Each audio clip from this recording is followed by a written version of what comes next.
Because I watched I was standing by the front door. I watched the entire thing out. I had no reason to believe that it would escalate to a shooting. It was just male machismo and bravado at first. A lot of pushing and shoving, raised voices, hands. But then I saw them reach in their waist and draw from their hips. If they did ballistic tests and Puff had gunpowder on him, why didn't the police go through with charging him? Tanya Rubin has not begun to see reparations for what happened to her life. How did NBC get to profit off of it? This is the news that we all could see coming. As you mentioned, the speculation around Jennifer Lopez and Ben Affleck has been swirling for months, but this morning, the timing sending a real statement. We tried because we had kids. And then we said, both of us felt like we don't want this to be the model that our kids see of marriage. Following the bombshell disclosure of her background, Jennifer Lopez is in serious jeopardy. It seems that she and Diddy were engaged in a serious crime, and at first, they were able to get away with it. Days of deliberations, the jury now appears to be focusing on the gun possession and bribery charges against Sean Puffy Combs. This afternoon, jurors sent the judge 2 notes, one of which asked for a transcript of a phone message Combs left Wardell Fenderson, once his driver, now the prosecution's star witness. During the trial, Fenderson testified that Combs was armed the night of the shooting at Club New York, and later pressured him to claim ownership of a pistol police found when they pulled over Combs' Lincoln Navigator as it fled the shooting. And I just want to make you feel comfortable, you know what I'm saying? Make your family feel comfortable. What exactly Combs meant by that is in dispute, but the prosecution claims the rapper offered Fenderson $50,000 or a diamond ring to take the rap for the gun. The jurors also wanted to hear a readback of testimony relating to Combs' former girlfriend, actress-singer Jennifer Lopez, who was in the Navigator when it was stopped by police. An officer testified that everyone in the SUV was ordered to put their hands on the vehicle, but Lopez walked away, saying she was going home. As she was being detained, a gun was discovered in the vehicle.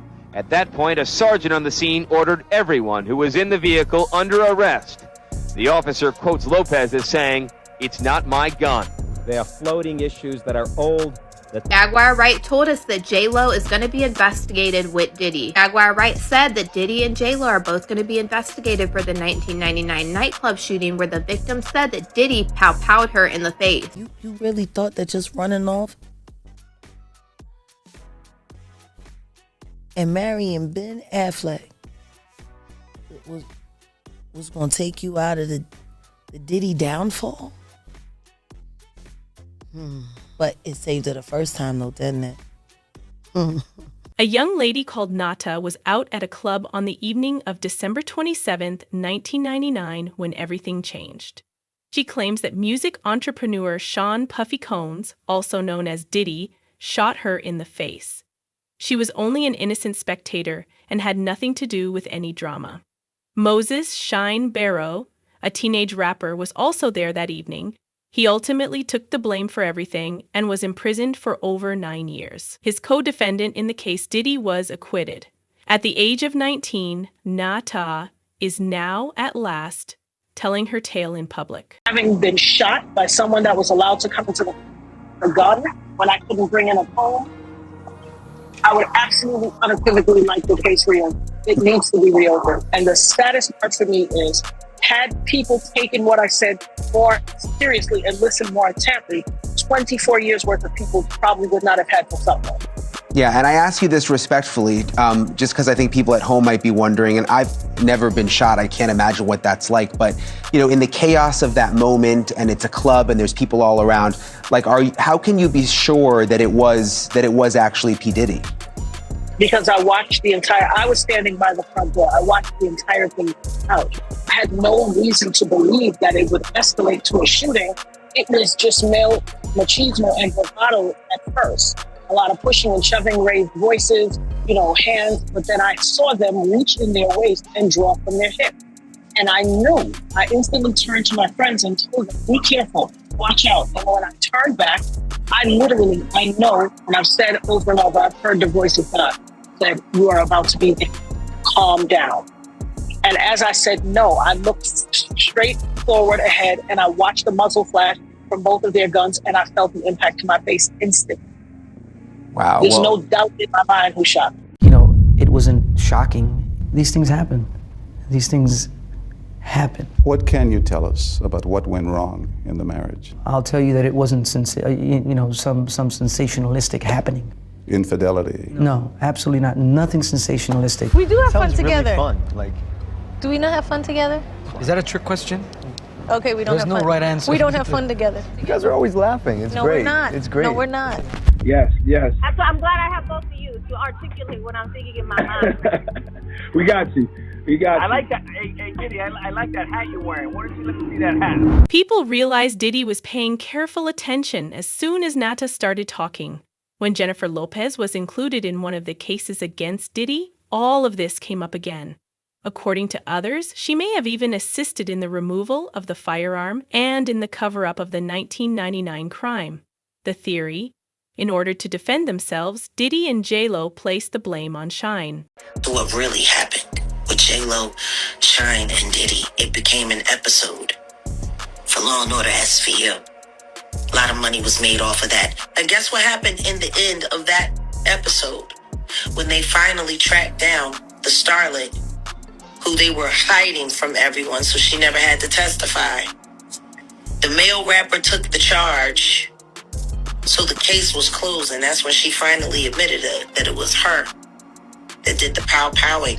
Ice-T knows a lot of people from that time, and he used to frequent at that club. He would have known all of the real details of everything that happened that night. Natanya Rubin has not begun to see reparations for what happened to her life. How did NBC get to profit off of it? So after him and Diddy fell out, he started working with Jodeci more. I see. How you feel about the victim of the club shooting? I gotta ask you about this, man. How you feel about her coming out now saying that, Diddy, he shot her and not Shine? How you feel about that? Well, the way I feel about that, the case is closed, bro. It can't be no double jeopardy. It can't be no retrial because they already had a trial and a man was convicted for her injuries. A man already did time for her injuries. You understand?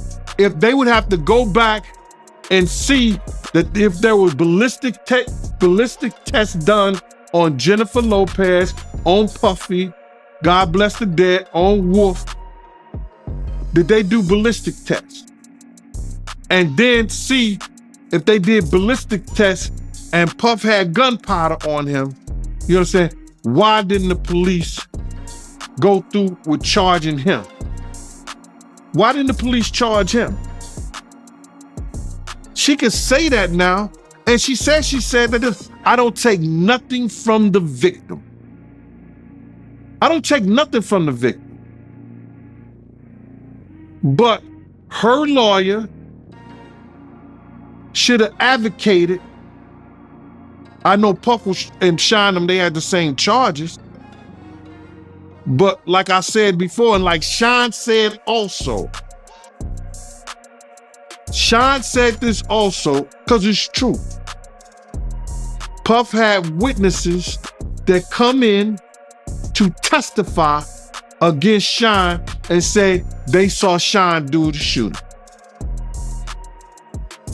So her making those statements now, and the case is over with, it's been what? Well, how many years it's been? 15, 20 years? 15, 17, 15. Shine went to jail for 10 years. It was in 99.